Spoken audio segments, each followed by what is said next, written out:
la gentille femme les a aidés à monter dans la voiture avant de s'envoler vers le ciel.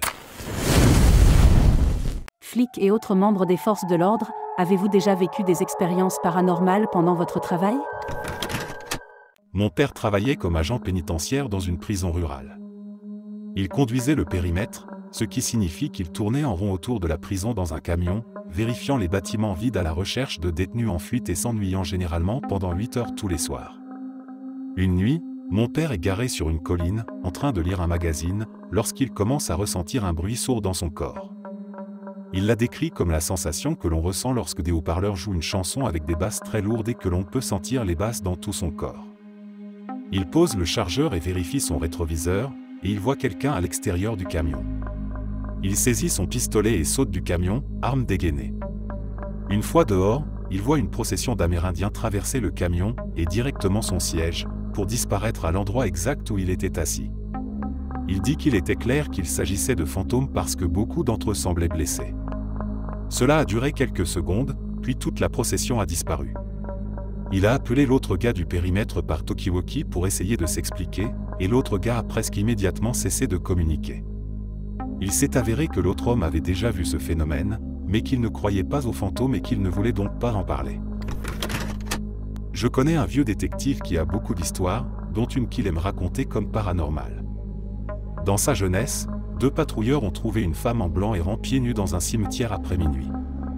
Ils lui ont demandé ce qu'elle faisait et elle a dit qu'elle était perdue, alors ils l'ont ramenée au poste.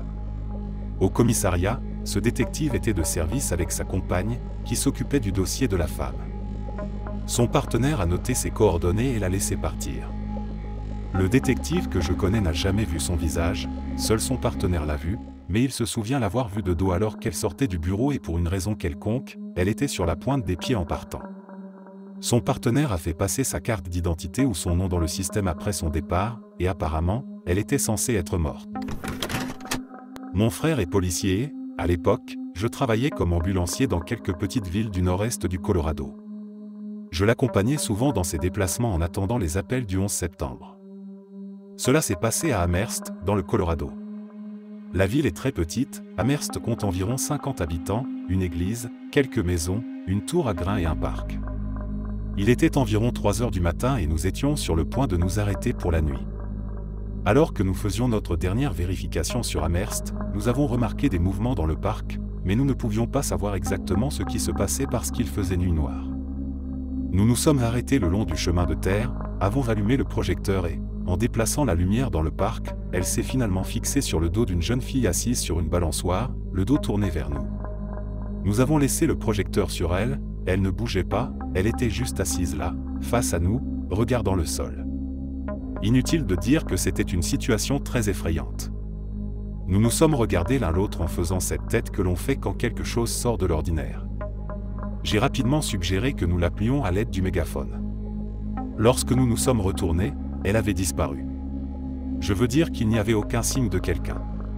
Le parc était situé dans une zone très ouverte, elle n'aurait pas pu être hors de vue dans le laps de temps où nous avons échangé nos mots. Une dame âgée a appelé les urgences et a demandé qu'on lui envoie des policiers chez elle parce qu'elle avait vu une silhouette obscure rôder dans son jardin. Elle vivait seule la nuit et ne se sentait pas en sécurité en regardant quelqu'un par la fenêtre. Lorsque les policiers sont arrivés, la porte n'était pas verrouillée. Ils sont entrés, ont trouvé la dame assise face à la fenêtre et sont allés voir ce qui se passait dans l'arrière-cour. Il n'y avait aucune trace de tentative d'effraction et rien ne manquait. La propriété était entourée de très hautes clôtures, ce qui rendait toute tentative d'intrusion pratiquement impossible. Ils ont toutefois trouvé des empreintes de pas à l'intérieur de la maison. Il est fort possible qu'elle ait laissé la porte déverrouillée et qu'elle n'ait pas regardé à l'extérieur, mais plutôt le reflet de quelqu'un à l'intérieur de sa maison, derrière elle.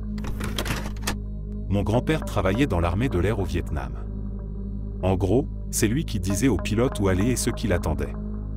Un jour, alors qu'il termine une mission avec son équipe, un de ses copains, à bord d'un autre avion, fait un tonneau aérien au-dessus d'eux.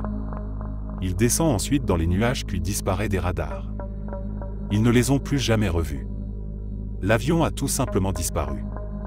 Ils ont cherché pendant des semaines, mais pas de site de crash, pas de communication, rien. L'avion s'est évaporé. Ils étaient au-dessus de la ligne des nuages, donc mon grand-père n'est pas sûr de l'endroit exact où il se trouvait quand il a disparu. Il y a des années, mon oncle nous a parlé d'une femme qui appelait le poste de police presque tous les soirs en affirmant que des fées ou des elfes s'introduisaient dans sa maison et lui volaient sa nourriture. Comme le veut la coutume, à chaque fois qu'elle appelle, la police envoie une unité pour la surveiller. Tous les soirs, il passe chez elle, la rassure en lui disant que personne n'est rentré par effraction et la calme. Un soir, lorsqu'il arrive à la maison, elle a versé du sucre en poudre sur le sol pour enregistrer leurs traces et mon oncle dit qu'il a littéralement dû vérifier de près ce qui se passait. Sur le sol de la cuisine, il y a de petites traces, minuscules, comme il n'en a jamais vu auparavant. Son partenaire commence à prendre des photos et à essayer de comprendre. D'autres policiers arrivent, car la plupart d'entre eux ont également reçu l'appel pour la maison et veulent voir ce qu'il en est. 10 policiers, tous complètement déconcertés par la nature de ces étranges petites empreintes. Je me souviens que le père d'une de mes amies qui est flic, nous a parlé d'une petite fille qui était dehors lorsqu'une tempête s'est déclenchée. Elle rentrait chez elle lorsque la tornade s'est abattue sur elle. Elle leur a raconté qu'une jolie dame lui avait dit de s'allonger dans le fossé avec elle et l'avait couverte d'une couverture blanche jusqu'à ce que la tornade soit passée. La petite fille a dit que lorsqu'elle s'est levée et s'est retournée pour regarder, la dame n'était plus là. J'ai entendu d'autres histoires similaires racontées par des gens de ma région. Mon père travaillait comme agent pénitentiaire à la prison de Goulburn, en Australie, qui est probablement l'une des prisons les plus anciennes et les plus dures du pays. Je me souviendrai toujours d'une anecdote qu'il a racontée à propos de son séjour là-bas. Il disait que l'endroit était de toute façon effrayant, ce qui n'était pas aidé par certains des détenus de l'époque, dont le tristement célèbre Ivan Mila, sur lequel est basé le film d'horreur Wolf Creek. Quoi qu'il en soit, la première chose qu'il a remarqué, c'est que les chiens refusaient catégoriquement d'entrer dans la prison. Il raconte qu'ils n'arrivaient pas à leur faire franchir la porte, quels que soient leurs efforts. Mais l'événement le plus effrayant a été une nuit où ils ont entendu le bruit de pas de bottes qui couraient juste à côté d'eux. Tous les prisonniers étaient dans leurs cellules et ils n'ont pas pu comprendre ce qui était à l'origine de ce bruit. Soudain, toutes les portes des cellules ouvertes et inoccupées de l'étage supérieur ont été claquées, l'une après l'autre, avec de grands bruits. C'est alors qu'ils voient la source du bruit de pas. Ils ont levé les yeux et ont vu des bottes se déplacer seules dans l'allée juste au-dessus de leur tête, en frappant le sol d'une force anormale, puis elles ont disparu. Mon père a décidé d'arrêter de travailler à la prison peu de temps après. Super flippant. Je ne suis pas flic, mais j'en ai eu un qui nous a raconté une histoire. Lorsque j'étais en 6e, je vivais à l'île du Prince-Édouard. Nous avons eu l'occasion de parler à un policier. À la fin, nous pouvions poser des questions, et bien sûr, il y avait les questions typiques que les enfants posent, comme « Avez-vous déjà tiré sur quelqu'un ?» Puis quelqu'un demande « Quelle est la chose la plus effrayante que tu aies vue ?» Je ne me souviens probablement pas de tous les détails parce que c'était il y a des années, mais ça s'est passé à peu près comme ça. Il y avait une petite île au large de la côte de l'île du Prince-Édouard, et une nuit, des gens ont appelé la police pour signaler qu'un bébé pleurait depuis l'île. La police arrive, et bien sûr, elle entend un bébé pleurer. Ils se dirigent vers les pleurs, mais lorsqu'ils arrivent sur l'île, les pleurs ont cessé. Ils ont cherché partout et deviné ce qu'ils ont trouvé. Rien. Pas de bébé ni aucun signe de la présence de quelqu'un. Ils ont commencé à quitter l'île, et immédiatement les pleurs de bébé ont repris. Bien sûr, ils sont revenus sur leurs pas et les pleurs ont cessé. Je ne me souviens pas combien de temps ils ont cherché, mais ils n'ont rien trouvé, et on pouvait voir que cela le dérangeait depuis longtemps à la façon dont il en parlait. Cela m'a toujours donné la chair de poule et je ne pense pas que je l'oublierai un jour. Mon partenaire et moi avons été appelés pour aller voir un monsieur qui habitait seul et dont on n'avait plus de nouvelles depuis un moment. Il s'agit d'un homme âgé, que personne n'a vu depuis quelques jours, dont le courrier déborde dans la boîte aux lettres, qui a manqué un rendez-vous chez le médecin, dont la voiture n'a pas bougé, etc. Nous savons tous les deux que nous allons trouver un corps. Nous arrivons sur les lieux et ne parvenons pas à ouvrir la porte.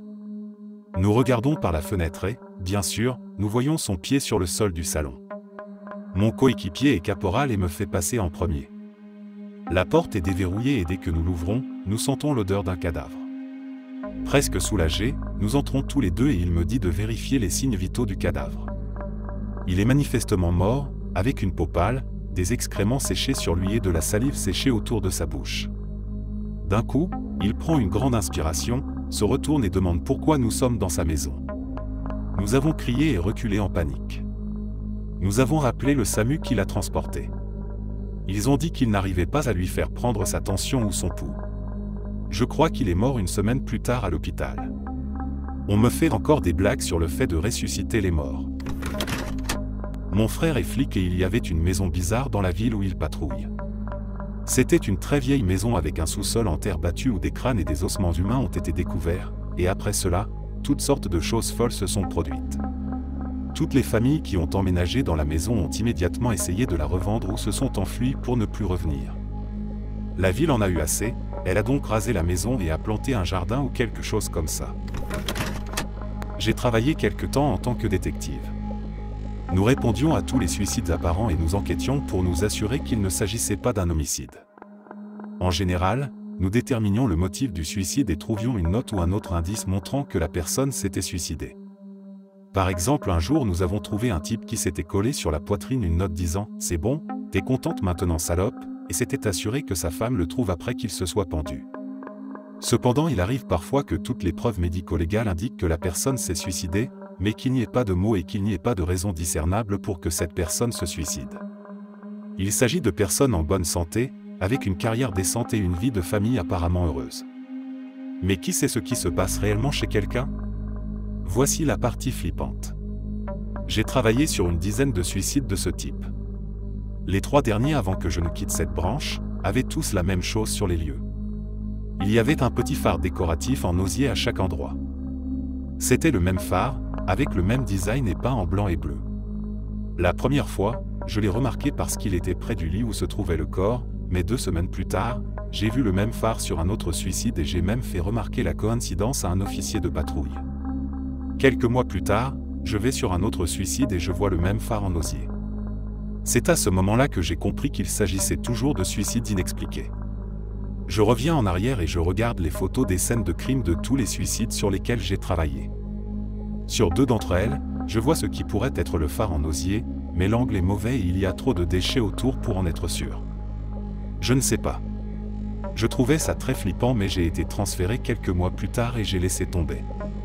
Pour répondre à la question, s'agissait-il d'un tueur en série? J'en doute fortement. Il s'agissait clairement de suicides, dont la plupart n'avaient pas d'autre explication possible. Nous travaillons sur chaque suicide comme s'il s'agissait d'un homicide. Un suicide apparent est presque toujours un suicide, mais nous péchons par excès de prudence. Par ailleurs, si les tueurs en série sont plus fréquents qu'on ne le pense, ils laissent rarement des cartes de visite ou quoi que ce soit d'autre, comme on le voit dans les films. Il s'agit généralement d'un type dérangé qui a des goûts particuliers. Je pense vraiment que c'était une coïncidence étrange, mais c'était quand même assez flippant. Je travaille dans une ville datant d'avant la guerre civile et qui compte de nombreuses maisons anciennes qui ont survécu à la guerre. Des chasseurs de fantômes se sont rendus dans la ville à plusieurs reprises. Il y a un manoir qui est plutôt un musée et qui reçoit des appels d'alarme très fréquemment. À chaque fois, la porte latérale de la maison est ouverte et toutes les portes des armoires et des tiroirs de la cuisine sont ouvertes. À chaque fois. La gardienne dit que cela se produit depuis qu'elle a commencé à s'occuper de la maison il y a environ 30 ans. Nous n'intervenons jamais sans renfort. J'ai passé une grande partie de ma carrière à travailler en tant qu'agent de sécurité dans des musées de maisons historiques, et les gens me demandent constamment si elles sont hantées. Je ne suis pas du genre à m'intéresser aux fantômes, mais une bonne légende attire les visiteurs et je n'hésite donc pas à expliquer les décès qui se sont produits dans la maison. Récemment, j'ai travaillé dans une maison historique d'une petite ville où une enfant s'est mortellement blessée en tombant dans l'escalier de service. Elle est décédée à l'hôpital local quelques jours après la chute, et l'histoire a été bien connue localement. Les gens ont souvent fait état de sensations étranges quand elles viennent visiter le musée. Une équipe de chasseurs de fantômes nous a rendu visite il y a quelques années et a affirmé avoir détecté une voix, et que quelque chose était tombé pendant l'enregistrement. La lumière au-dessus de l'escalier était connue pour vaciller avant que le câblage ne soit refait au cours d'une restauration. Nous avions également une étudiante d'été qui s'intéressait de très près à ce genre de choses, au point de prétendre qu'elle était amie avec le fantôme. Je me moquais régulièrement de toutes ces choses, aucun des membres du personnel que je supervisais n'avait jamais signalé quoi que ce soit d'étrange, et j'étais souvent seul dans la maison sans problème. Cependant, lors de mon avant-dernier jour de travail, je me trouvais dans la maison avec un autre membre du personnel, pour l'accompagner dans sa routine d'inspection quotidienne. Nous étions au 2e étage lorsqu'un grand coup a été donné à l'arrière de la maison. Lorsque nous avons regardé dans le couloir, une lumière était allumée au-dessus de l'escalier de service où s'est produit l'accident mortel. Je faisais très attention à ne jamais laisser de lumière allumée pendant la nuit, car c'est mauvais pour les objets, et je n'avais absolument pas allumé cette lumière puisque nous n'avions pas encore atteint cette partie de la maison. J'ai demandé à ma collègue si elle l'avait allumée et elle a répondu par la négative. Les coups ont recommencé et nous sommes vite partis sans vérifier. Je suis détective et j'ai passé un certain temps en tant qu'expert en matière de crimes sexuels et de crimes contre les enfants. L'une de mes affaires est arrivée à minuit. Une jeune femme avec un enfant en bas âge se présente dans l'un des commissariats pour signaler que son ex-petite amie l'a violée au cours d'une dispute sur la garde de l'enfant. Pour faire court, il s'agissait d'une affaire légitime, l'une des plus violentes et des plus sadiques que j'ai jamais vues, donc je vous épargnerai les détails macabres. Je n'ai toujours aucune idée de la manière dont cette femme a pu se rendre au commissariat avec un enfant en bas âge. Une partie de l'enquête exige que je parle à l'enfant, la victime a déclaré que l'enfant était présent pour tout. Je suis également interrogateur judiciaire pour enfants. Au cours de l'entretien, l'enfant se souvient que son père s'est mis en colère et a frappé sa mère.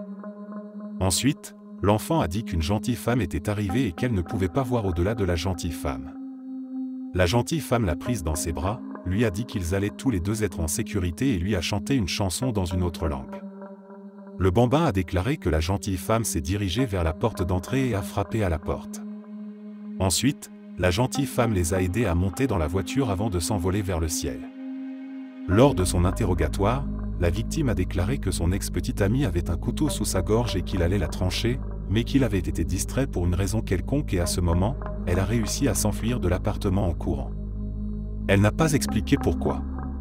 Le suspect a été arrêté environ 8 heures plus tard. Il a avoué absolument tout. Lorsque je l'ai interrogé sur le couteau planté dans la gorge, il m'a répondu ceci: « Je jure devant Dieu que j'allais ouvrir la gorge de cette salope. Mais j'ai cru entendre frapper à la porte et j'ai pensé que c'était la police. Une fois que j'ai vu qu'il n'y avait personne dégagé, elles étaient déjà parties. » Il purge actuellement une peine de prison à perpétuité, tandis que la mère et son enfant sont en sécurité et se portent bien. J'aimerais en savoir plus sur la gentille femme. J'aurais aimé en savoir plus et poser plus de questions, mais une règle de l'interrogatoire médico-légal des enfants est que l'interrogateur ne peut introduire aucune information que l'enfant n'a pas introduite lui-même. Cette règle vise à réduire la suggestibilité. Les questions ouvertes n'ont pas révélé d'autres détails. Merci d'avoir écouté jusqu'à la fin. N'hésitez pas à vous abonner et à aimer la vidéo si vous ne voulez pas que des elfes viennent voler votre nourriture ce soir. À la prochaine vidéo.